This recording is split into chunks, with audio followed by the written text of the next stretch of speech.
Good morning, students. I'm T. Dubey. And on the screen, you can see this is sample question paper 2023-24 issued by Cbse. It was issued by the board much before, and I know that you must have solved it already. I am going to show you the analysis of this paper.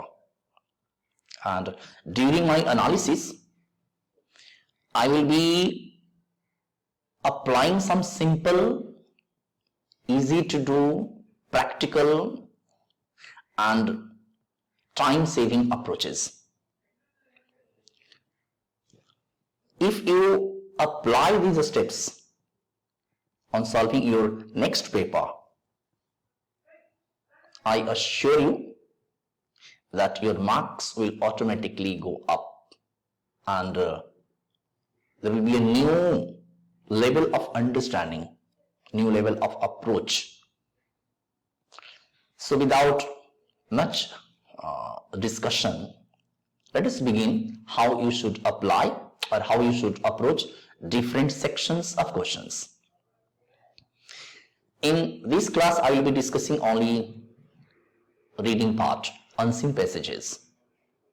And in the coming two classes, I will be presenting writing section and then literature section. So subscribe this channel if you are new to it, and if you find that the approaches that I am discussing during the analysis are really helpful, please appreciate it. Now let me show you how you should do the reading comprehension first. Unseen passage. Look, you are in standard 12 and in a matter of few months you will be in job market. So this comprehension or these reading skills will help you a lot. So my first suggestion, my first word of advice to you all will be to develop understanding of the passage, reading comprehension.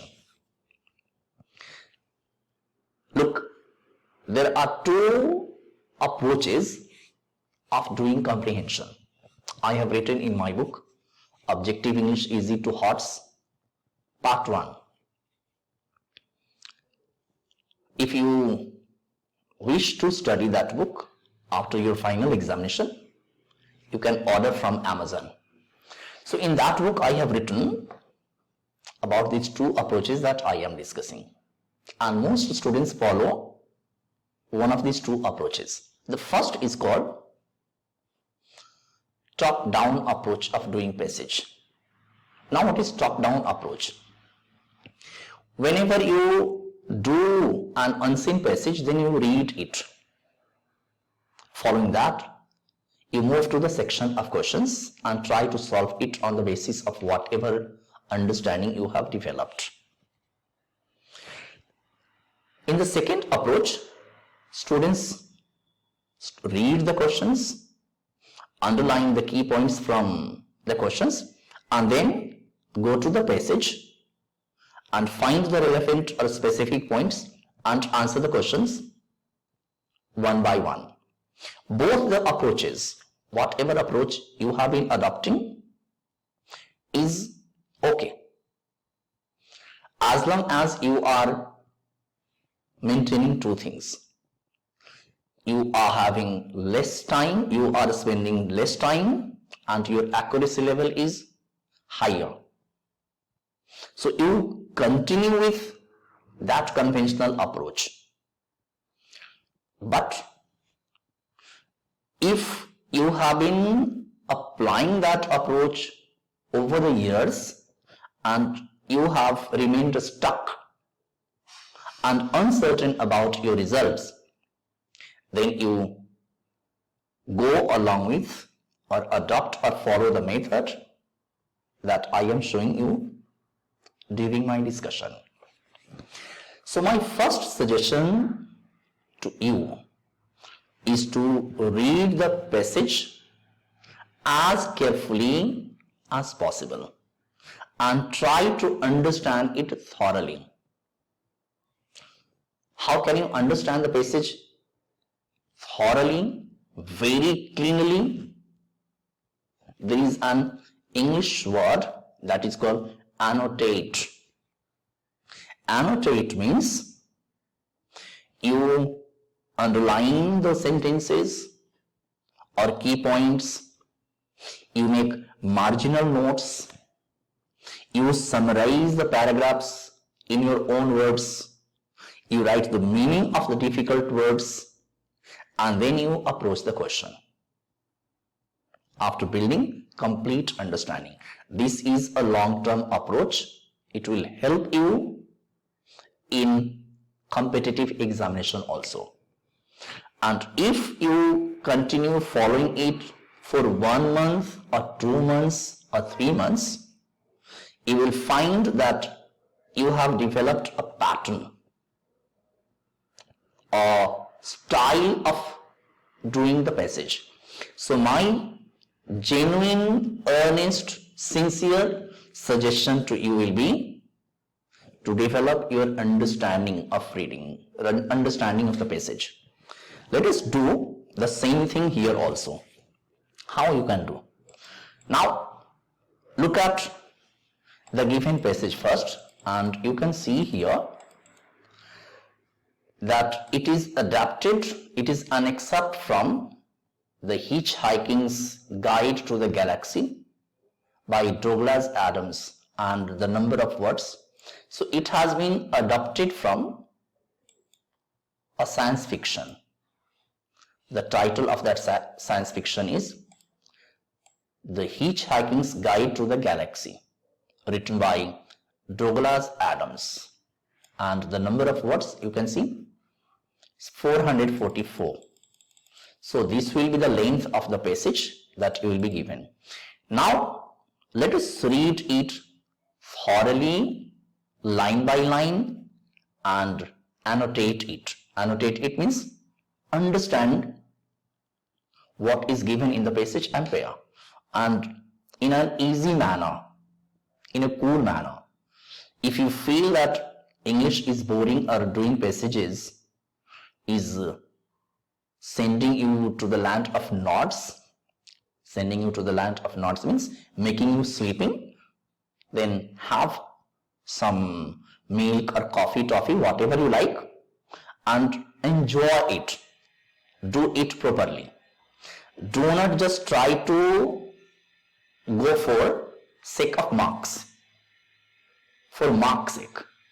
So let us enjoy it and not go for shortcut method. So let me read it for you and then I'll be explaining. Now let us do this passage together and let me show you how you can develop your understanding. Read the first paragraph carefully and try to understand what it says. And I will be asking you a few questions so that you can claim that you have understood.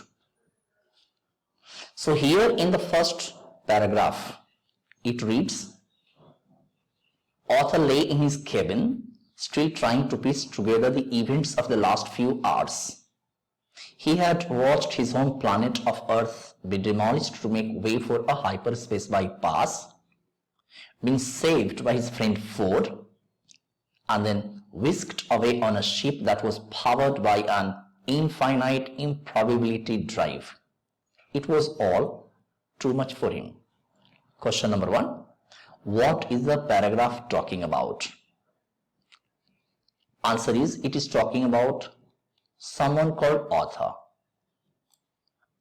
Think that you do not know about this man. Where is he? He's in a cabin. What is he doing? He's trying to understand what has happened with him in the last few hours. And these sentences give answer to this question. Then what happens? Next. Now also, you can also understand that they are on a ship. So it's the scene of a ship. Then paragraph number 2. Just then, Ford stuck his head around the door. "Hey, Earthman," he said. "Come and have a look at this." Arthur stumbled after him down a corridor and into the ship's control room. He gazed in amazement at the banks of controls and flashing lights. In the center of the room was a large console covered in buttons and switches, and in the middle of the console was a small white mouse. So now both the friends, Arthur and Ford, are on a ship.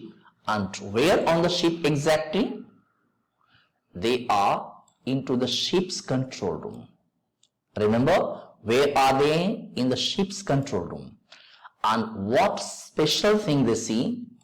A small white mouse.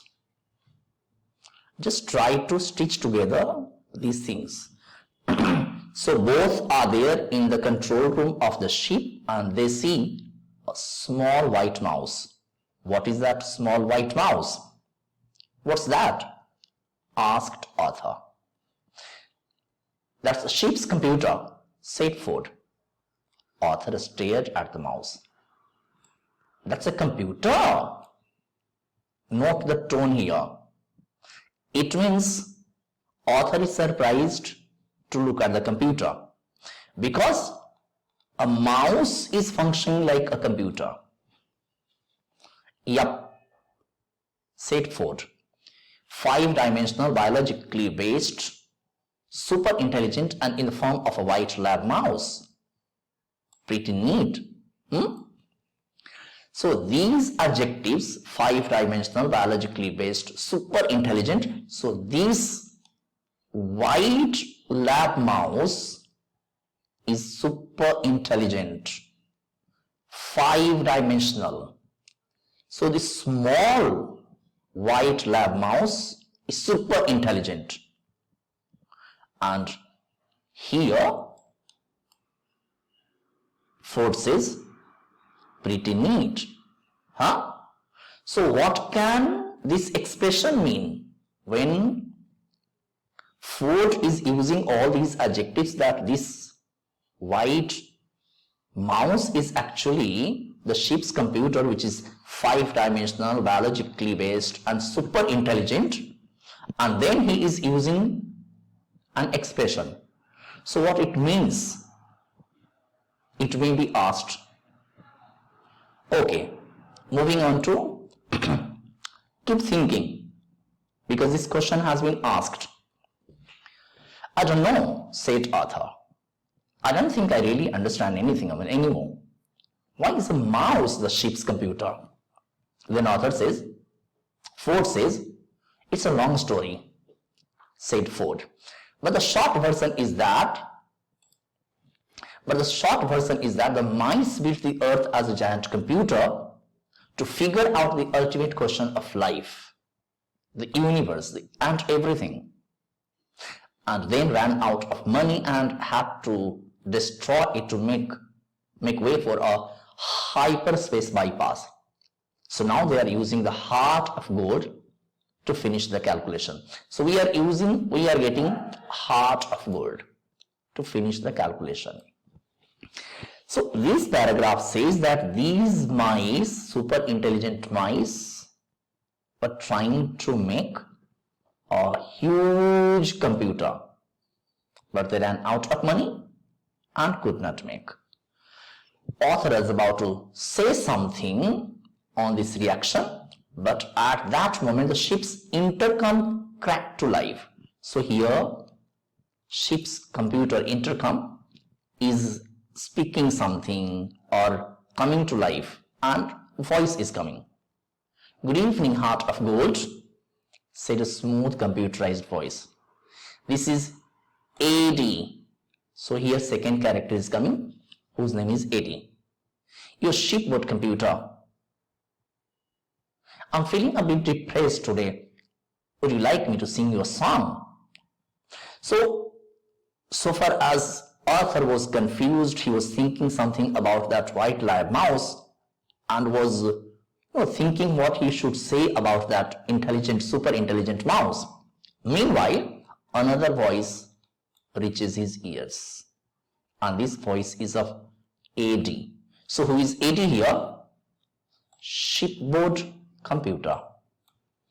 I'm feeling a little bit, and he is depressed. A computer is depressed. Interestingly. Oh, not again. Now, what does this mean? Oh, not again? It means, let us analyze it here. When this man, author says, not again, it means he has been hearing the sound of AD earlier also. And that is why he is saying not again. So such questions are usually asked. AD, would you mind shutting up? Said author.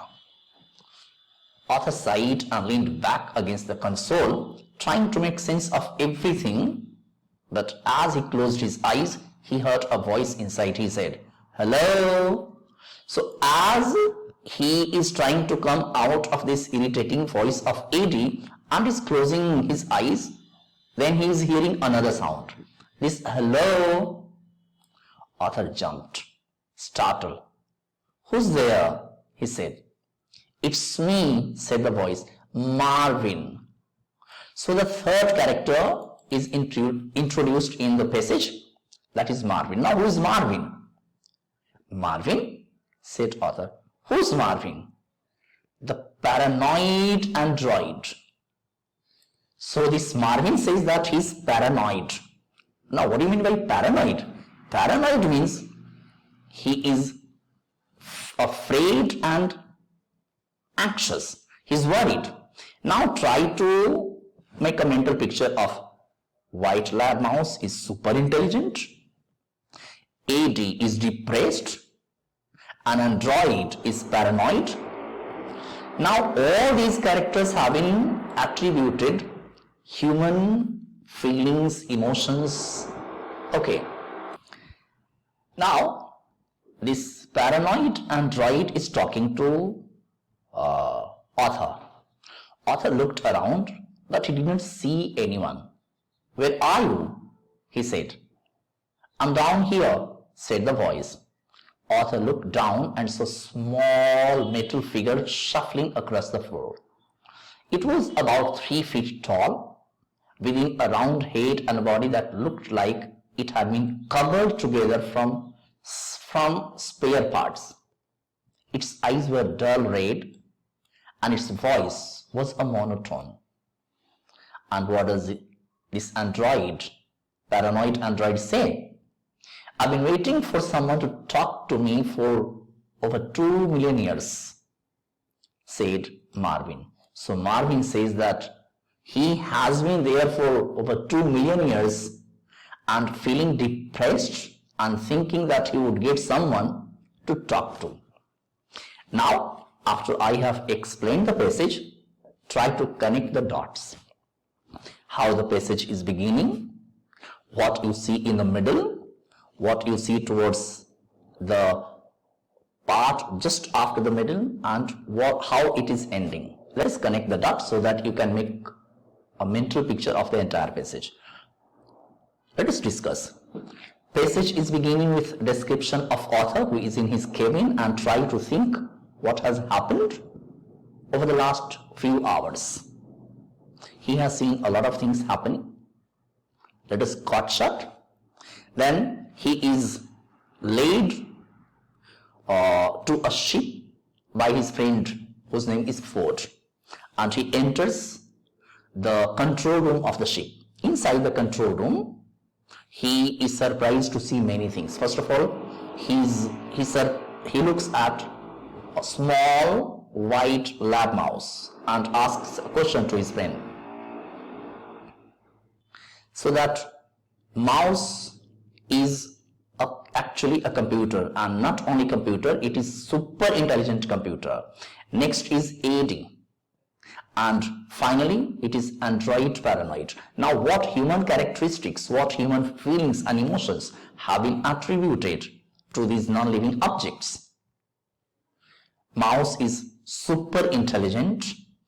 AD is the shipboard computer and he is depressed. And android, this Marvin, who is an android, a mobile phone you can say, or a robot, is paranoid, he is anxious, he is worried. Now, if you have understood this passage in this way, answering questions will be just a cakewalk, and you can develop such kind of pattern only by discussing, reading and annotating the passage. Now let me take you to the questions which will be easier for you to solve. Select the option that classifies author's confusion about drastic events such as the destruction of his home planet and introduction of new technologies. So what is happening here? Destruction of his home planet can be summarized with yes, loss. If something is destroyed, it is loss, and new technology is introduced, it is change. So option C will be right answer. And if you try to find out answer to this question directly, you cannot get. So you will have to learn to think. Moving on to question number 2. What is the significance of the white lab mouse in the control room of the Heart of Gold spaceship? So white lab mouse is, it serves as the ship's computer. Super intelligent, 5-dimensional. So this is share evidence from the text in about 40 words to support the view that the writer's writing style is descriptive. Yeah. So here, when Ford, which part of the passage? When Ford takes author to the control room of the ship, he has described everything. So you have to take 2-3 sentences from there and show that it is descriptive.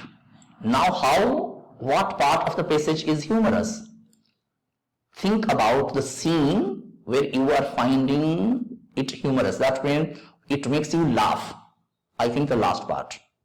When the paranoid android says that he has been waiting over there for 2 million years to talk to someone, and he is paranoid, he is worried that nobody will be coming, so it makes you laugh. So that part of the passage is humorous. Moving on to the next question. Question number 4. Complete the sentence appropriately with a characteristic or its description. Based on the information given in the excerpt, one can infer that the minds who built the earth were super intelligent. Are super intelligent. Super intelligent. 5-dimensional. You can also use. Select the option that is similar in meaning to the Ford's expression. Pretty neat. Huh? So when Ford is making this expression, what it means? So because he is talking about mice which is super intelligent, can do everything, so these can be your answer. Impressive, outstanding, unbelievable, fantastic, impressive can be such kind of words. Explain in about 40 words why the name, the paranoid android, is considered ironic. Yeah. First of all, you will have to understand what ironic means. Ironic means describing opposite situation, opposite ideas.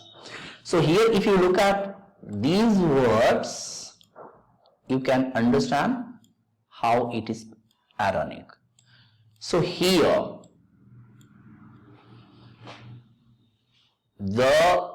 this android is a non-living object, and it is showing human characteristic, human feelings, human emotions.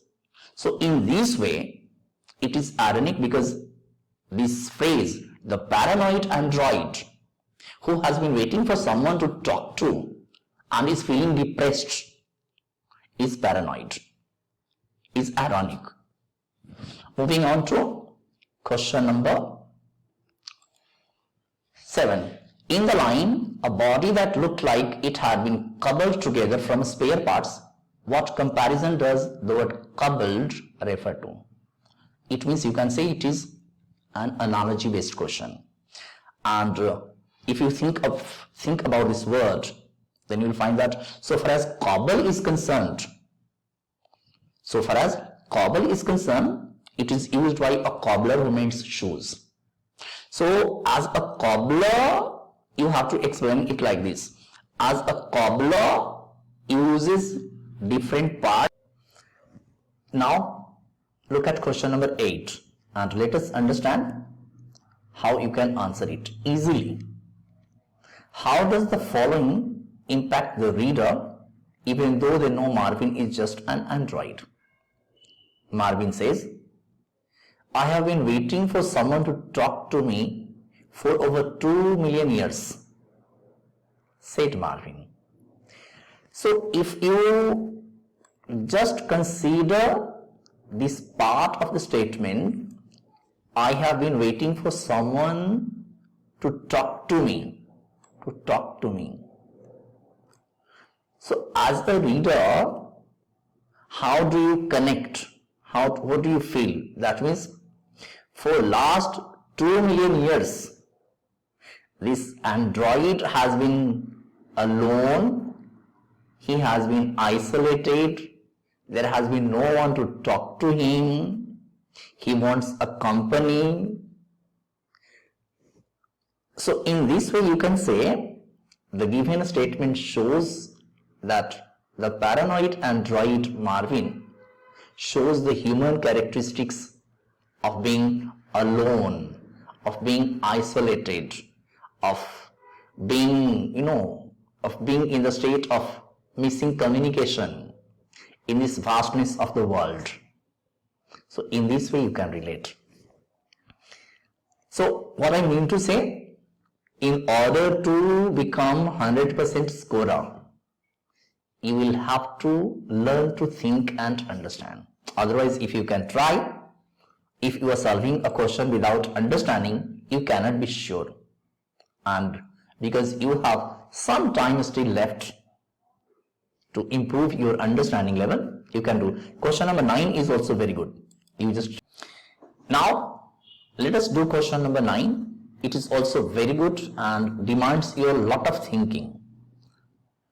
Read the 5 headlines A to E given below and then identify the option that displays the headline that does not or do not correspond with the occurrences in the passage. That means these headlines are representing, or you can say summarizing, the scenes or incidences in the passage.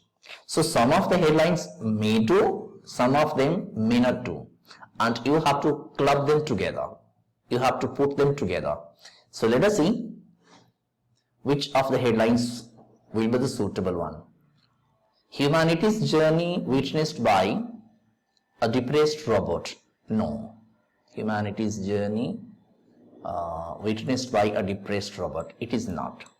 So it will not be our hitchhiking through space. Yes, hitchhiking is going through the space. A comical take on the end of the world. Yes, right from the white lab mouse to the paranoid android. So it is comical. Of course it is comical. So it is given. Fine. A new study finds aliens living among us. Nowhere in the passage alien has been mentioned. So it may not correspond. And B can correspond. Groundbreaking technology will soon enable time travel. So groundbreaking technology is given, but it is nowhere mentioned that it will make time travel possible. So these three options, B, C, D, B is given, C, D not given. And let us see E, intergalactic travel via new infinite improbability drive. So this is a power, this is it used to provide power to the ship, but nowhere in the passage it is mentioned that this ship is going through one galaxy to another. So this is not mentioned in the passage. That means your answer should be B, C, D. Let's see, is it given? Only A. No. Yeah. So your answer should be B, C, D. So I have taken a lot of time in doing the analysis of one paragraph, one passage, you can see. But what I have shown you is the right way to do passage. So since you have time, spare half an hour time to improve your English and try to go for the maximum. That means 100% score. If not 100%, then you can try to give your best. If you